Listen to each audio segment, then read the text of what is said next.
Hello दोस्तों। आज की कहानी गुलाब जामुन। मीनाक्षी की शादी को हुए पूरा 1 महीना हो चुका था। ससुराल में किसी भी तरह की कोई कमी नहीं है। एक समृद्ध परिवार है। उसके पति सौरभ का भी अपना खुद का बिजनेस है। ससुर जी आर्मी से रिटायर हो चुके हैं। सब परिजनों को समझ चुकी है मीनाक्षी, केवल अपनी सास पवित्रा जी को छोड़कर, क्योंकि उनकी टोका टोकी की आदत है। मानो मीनाक्षी को टोके बगैर तो उनका दिन ही पूरा नहीं होता। तभी कुछ दिन बाद, सौरभ जी, माँ जी से तो पूछने में मुझे डर लगता है और मुझे मेरे मायके जाना है। आपको तो पता ही है कि मैं अपने माँ बाप की इकलौती बेटी हूँ और कभी भी उनसे दूर नहीं रही हूँ। अब तो करीब 2 महीने होने को आए हैं मेरी शादी को, और अब तक उनसे मिलने भी नहीं जा पाई हूँ। मुझे अपने माँ पापा की बहुत याद आ रही है। क्या आप मुझे कुछ समय निकाल कर वहाँ ले चलेंगे? आप खुद ही माँ जी से पूछ लीजिए, मीनाक्षी ने अपना मन छोटा करते हुए कहा। अरे क्यों नहीं मीनाक्षी, कल ही चलते हैं आपके मायके। भाई, हम भी तो कुछ खातिरदारी करवा लेंगे वहाँ। हम भी तो दामाद जो ठहरे वहाँ के। मैं अभी माँ से बात करता हूँ। तुम बेफिक्र होकर मायके जाने की तैयारी करो, सौरभ ने मुस्कुराते हुए कहा। दूसरे ही दिन सौरभ अपनी माँ से इजाज़त लेकर मीनाक्षी के मायके के लिए निकल गए। मीनाक्षी तो खुशी से फूली नहीं समा रही थी। सोच रही थी कि कब मेरा घर आए और जल्दी से अपनी माँ के सीने से लिपट जाऊं। बस कुछ समय बाद ही सौरभ की गाड़ी मीनाक्षी के घर के सामने रुकी। मीनाक्षी के माँ पापा भी दरवाजे पर खड़े होकर अपनी बेटी की राह देख रहे थे, क्योंकि मीनाक्षी ने उनको पहले से ही अपने आने की सूचना दे दी थी। मीनाक्षी गाड़ी से उतरकर सीधे अपने माँ पापा के गले से लग गई। मीनाक्षी की आंखों में खुशी के आंसू आ गए और उसने सौरभ जी को देखकर आंखों ही आंखों में उनका शुक्रिया अदा किया। मीनाक्षी की मम्मी ने अपनी लाडो के लिए ढेर सारे गुलाब जामुन बनाकर रखे थे, क्योंकि मीनाक्षी को माँ के हाथों से बने गुलाब जामुन बहुत पसंद थे। इसलिए अपनी बेटी के लिए अपने हाथों से बने पसंदीदा गुलाब जामुन बनाकर एक बड़े से डब्बे में डाल दिया था। मीनाक्षी ने अपने माँ पापा से खूब बातें की। मीनाक्षी की माँ ने अपने दामाद जी की खूब खातिरदारी की और उनकी पसंद का खाना भी बनाया। तब तक शाम हो चुकी थी और सौरभ जी ने मीनाक्षी को चलने के लिए कहा।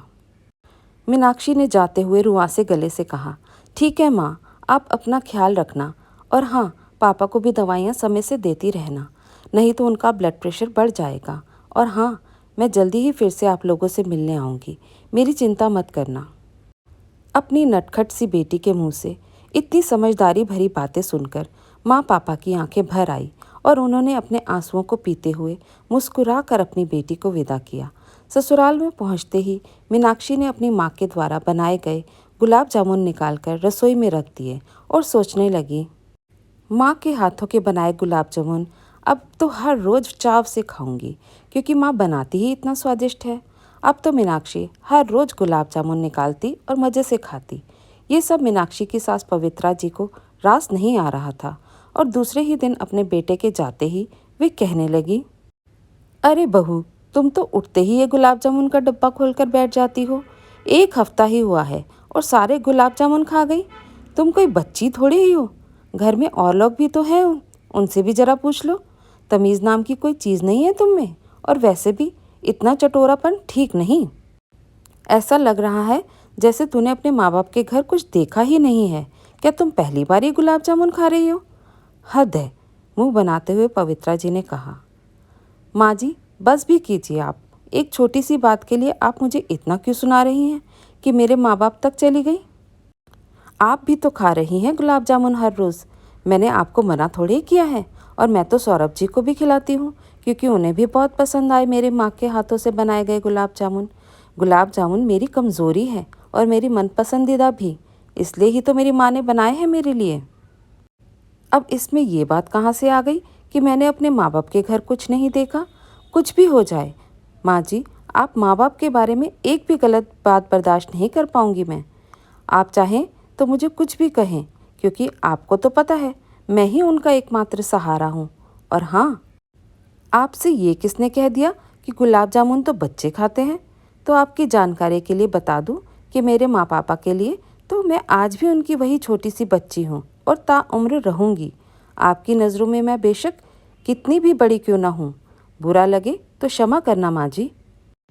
बाहर खड़े ससुर जी उनकी सारी बातें सुन रहे थे और पवित्रा जी से कहने लगे, पवित्रा, खाने पीने जैसी छोटी सी बात को लेकर इतना हंगामा क्यों कर रही हो? कितनी बेहुदा बात है ये।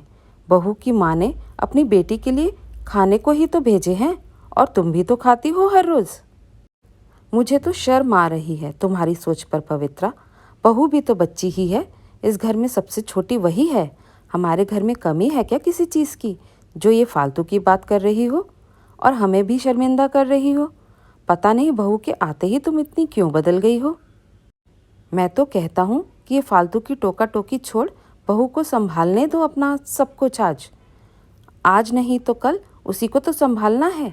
अच्छा होगा जल्दी से बहू इस घर को अपना समझने लगे और ये तुम्हारे लिए भी अच्छा ही होगा। अपने पति के मुंह से इतना सुनते ही पवित्रा जी एकदम से चुप हो गई और कुछ कहने लायक ही नहीं हुई, क्योंकि ससुर जी ने अच्छे से समझा जो दिया था। उस दिन के बाद से उनकी टोका टोकी भी खत्म हो गई। धन्यवाद दोस्तों। कैसी लगी आपको आज की ये कहानी? अगर पसंद आई तो लाइक और शेयर ज़रूर कीजिए और चैनल को सब्सक्राइब करना बिल्कुल मत भूलिए।